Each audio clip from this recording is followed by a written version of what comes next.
On a stormy night in a small rural town in Maine, a house is damaged by a tree that falls abruptly. The next morning, an illustrator examines the consequences of a strange electrical storm that occurred the night before. An old tree fell through his window, and his son Billy calls David and his wife to see that the lake house was also destroyed. The family sees a considerable amount of mist descending from the mountain, and David finds it strange, even after a strong electrical storm. David decides to go to the neighbor's yard to talk about the fallen tree. He cautiously approaches his neighbor, Norton, as they have had past disagreements. Norton is trying to get his chainsaw to work. David informs him about the tree and sees that the neighbor's car is also damaged. Norton then asks David for a favor, requesting that he go to town to buy materials for repairs. David agrees, thinking it might improve relations with his neighbor. David, his son, and Norton drive to town and encounter repair vehicles from an army convoy. Norton recognizes them as soldiers from a nearby military base working on the Arrowhead project. Norton asks David if he knows about the project, and David says that speculations range from crashed alien ships to supernatural creatures. They head to the store, and David talks to the employees Sally and Weeks, who are busy attending to many customers. Norton thanks David for his help, and Billy asks his father if he and Norton have reconciled. David says it's too early to tell, but for now, they are civilized. A group of soldiers enters the store, excited about leaving town for a short vacation. One of them shares a smile with Sally before greeting an older woman, Mrs. Irene Repler. The lady greets Billy and asks him how he dealt with the electrical storm before rambling about the storm and how it damaged an important part of the town. While Irene talks, David sees a woman, Amanda, who gives him a friendly look. Norton notices a military police officer enter the store and talk to the group of soldiers. Police and fire sirens are heard speeding through the town.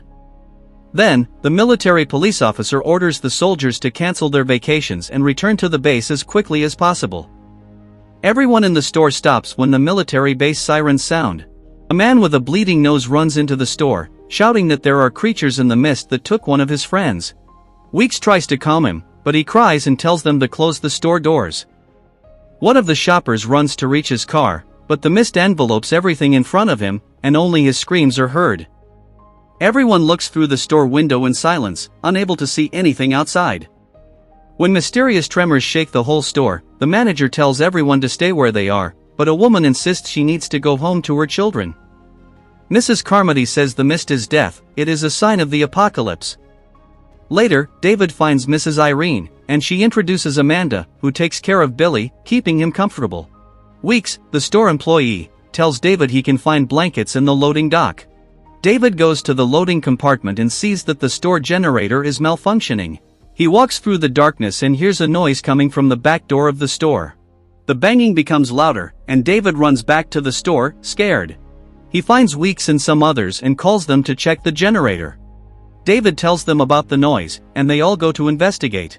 Jim, one of the men, hands out flashlights, and another store employee, Norm, joins them. They discover that something is blocking the generator's exit and plan to clear it from the outside. David objects, saying they don't know what's in the mist, but Jim and Norm want to proceed, saying they don't appreciate David talking down to them just because he's a famous illustrator. David defends himself, saying he's only concerned for everyone's safety, but Jim gets angry and threatens David. The rolling doors open, and Norm prepares to go out. The thick mist enters, and everyone mocks David for being afraid of the mist. Suddenly, a huge tentacle materializes from the mist and wraps around Norm's foot before pulling him. David tries to help Norm, but the rest of the men are paralyzed with fear and do nothing. More tentacles appear, and Weeks rushes to fetch an axe. The tentacles open, revealing claws and wounding Norm, tearing pieces of his flesh. Weeks prepares to cut the tentacle, but the young man is dragged away at that moment, causing him to miss the strike. Norm still manages to hold on, and David and Weeks try to pull him back.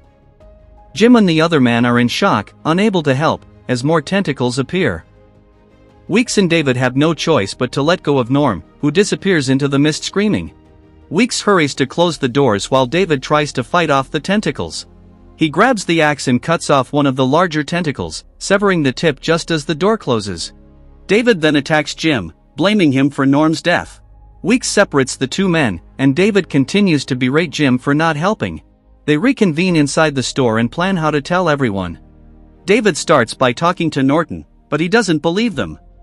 So, David invites Norton to check the loading dock to see the tentacle in Norm's blood, but Norton becomes hostile, thinking the group would attack him for suing David. The rest of the people in the store hear the commotion, and David tells them what they experienced. As expected, no one believes them. Then, David takes the manager and another man to the loading dock, which is stained with blood, and they see the severed tentacle that soon evaporates in front of them. They return to confirm to everyone that what David said is true. Some of the shoppers help block the windows, but Norton is not convinced and believes the scene at the loading dock is an elaborate trick. He tries to convince some of the shoppers to go with him, while Mrs. Carmody tells everyone that what is happening was predicted in the Bible and that it is God's will. She keeps talking until she becomes the center of attention in the store and resorts to scaring the children, declaring that the mist demands a blood sacrifice. Weeks tries to defuse the situation by threatening Mrs. Carmody if she continues to scare people. Billy hears the soldiers discussing something, but David takes him away. Billy is scared, thinking about his mother, but David assures him that they will return to her. David talks to the others again, and some suggest making torches. Amanda reveals that she has a gun and hands it to Weeks, who has a lot of experience shooting. A commotion starts when Norton and a small group want to leave for the mist. David tries to convince them not to go, but Norton believes that leaving the store would be the best decision, thinking there is nothing dangerous in the mist. David asks one of the men to go out with a rope tied around his waist to retrieve a shotgun from one of the shoppers' cars. A motorcyclist volunteers and goes out with Norton's group. David holds the rope tied around the motorcyclist's waist until something starts pulling the rope. It takes 3 men to hold it completely, and when they manage to pull it, only the lower half of the motorcyclist appears. Myron and Jim adjust the lights and connect them to the batteries. The lights will illuminate the store in case of an emergency if something enters the store. Later, a huge flying creature appears in the store's window. Soon, more creatures appear, and David realizes that the lights are attracting them. Suddenly, huge flying beasts appear and start hunting the lower creatures. Jim and Myron hurry to turn off the lights, not knowing they are making the situation worse. The window shatters, and the creatures enter the store. David tries to light a mop, turning it into an improvised torch, to try to fend off the bizarre creatures. As more creatures enter, some people get injured and others are killed. The flying beasts are on fire, and David and the others manage to kill several of them using fire to their advantage. With Weeks' help, David saves his son, and Weeks kills the creature. Then the group of people manages to cover the hole in the window, and things calm down a bit. Someone says that Mrs. Carmody's premonition came true, as she predicted that the creatures would come for them. A moment later, David leaves his son with Amanda and goes to check on the others with Weeks. As he leaves, Amanda sees a woman who has taken all her sleeping pills to forget what she witnessed earlier. David meets with some of the survivors and discusses the possibility of leaving the store, saying that the store is not safe enough. David plans to go to the pharmacy next door to gather supplies for the injured before taking his car and getting as far away as they can. Some of the survivors agree with him, but Amanda fears that the mist covers a larger distance than David believes. He acknowledges this but is also concerned that Mrs. Carmody is slowly gaining followers with her religious delusions and how the situation could worsen the group's paranoia. Carmody keeps preaching that the mist demands sacrifices, and they fear that the rest of the people will start to believe her. Amanda says that everyone in the store is civilized and would never resort to such practices, but David points out that scared people get desperate in situations like this. Billy cries, fearing losing his father, but David promises to return. Carmody then stands in their way, saying that going to the pharmacy will cause the creatures to return, bringing with them the wrath of God. Soldier Wayne Jessup joins the group, leaving his other colleagues in the store. They venture into the mist and successfully reach the pharmacy. They scour the aisles for supplies and find enough medication for the wounded. Then, they see spider webs on the ceiling and find people wrapped in them. One of the people wrapped suddenly grabs Jim and reveals himself to be the military police officer. He starts apologizing, saying it was his fault, and then begins convulsing, his eyes turning white and spiders emerging from his face from the inside out. Shortly after, Jim encounters one of the creatures, a giant spider, and Weeks shoots, but more appear and start launching acid webs, one of which hits a man's leg and melts his skin. The military officer falls to the ground and explodes, releasing hundreds of spiders. The group is attacked but fights to withdraw from the location. Unfortunately, some group members are left behind. The people arrive at the supermarket screaming and frightened. David runs to Billy and hugs him tightly. The next day, David wakes up and sees Carmody preaching to a large group of survivors who listen intently. Weeks says that Carmody has become extremely convincing. The group treats her like a prophet, believing that what she says will come true, and Jim now seems to believe in her. David's group is still determined to leave and decides to talk to the soldiers, remembering the military police officer at the pharmacy who was apologizing, saying it was their fault. They find Wayne and ask what he knows about the mist. Wayne lies, saying he knows nothing, and the group notices that the other two soldiers are not there. The group decides to look for the men in the loading dock, but Jim sees them. Inside the place, they discover that the soldiers took their own lives. Wayne says that the soldiers must have hanged themselves after he told them what the military police officer had said. Jim emerges and drags him to the crowd, announcing that he heard confirmation that the mist is the military's fault due to a secret project. He admits he heard rumors that the military was experimenting with an interdimensional portal, and Carmody begins reciting how the project provoked God's wrath, calling Wayne a blasphemer. The crowd begins to assault Wayne, and one of the men starts stabbing him. Carmody then orders him to be fed to the beast, and the crowd drags him outside, applauding and shouting. Wayne begs them to let him go, but Jim throws him out, locking the entrance door. Within seconds, a huge crab-like creature appears and takes Wayne. Afterward, David consoles Billy, who tells him he will never leave him again and asks his father to protect him from the monsters. David promises that he will never let the monsters get him. The next day, the group prepares to leave, but Carmody is waiting for them at the door.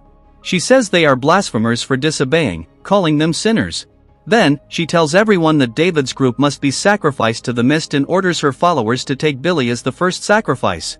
David's group finds themselves surrounded and tries to fight back while Carmody screams and orders her followers to kill them. Weeks then appears and shoots Carmody. Without hesitation, Weeks finishes off the madwoman. Carmody's followers begin to retreat, allowing David's group to leave. The group reaches the door and starts running through the mist to find David's car. Weeks gets to the car first, but the giant crab takes him. The rest of the group is attacked one by giant spiders and separated. Amanda, David, Billy, Irene, and Dan reach the car, but the other two are not so lucky. David sees Weeks' gun and grabs it before starting the car. They pass in front of the store, and the remaining survivors see them leaving. They go to David's house, and David sees his wife wrapped in a spider web cocoon. He cries but decides to keep driving for Billy's safety and drives as far as he can. Along the way, he sees death and destruction everywhere. A huge giant beast full of tentacles passes in front of them, shaking the car with each massive step.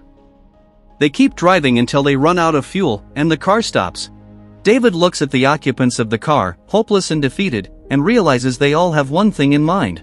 He grabs the gun and discovers there are 4 bullets left. Thinking they won't survive, David decides to use the 4 bullets on the 4 passengers. He begins to load the gun and fires several times inside the car. A few minutes later, we see David screaming for having killed the others, and then he tries to take his own life, but the bullets are gone. Frustrated, he decides to go out into the mist and screams and pounds the vehicle, wishing the creatures would come and get him. As he prepares to die, an armored tank appears. The mist slowly lifts, and a military convoy passes by him with survivors and heavily armed soldiers. David falls to his knees with desperate cries. The mist dissipates, and meanwhile, the soldiers with flamethrowers and rifles destroy the remaining creatures. The film ends with David lamenting that if he had waited just a few more minutes, everyone could have been saved.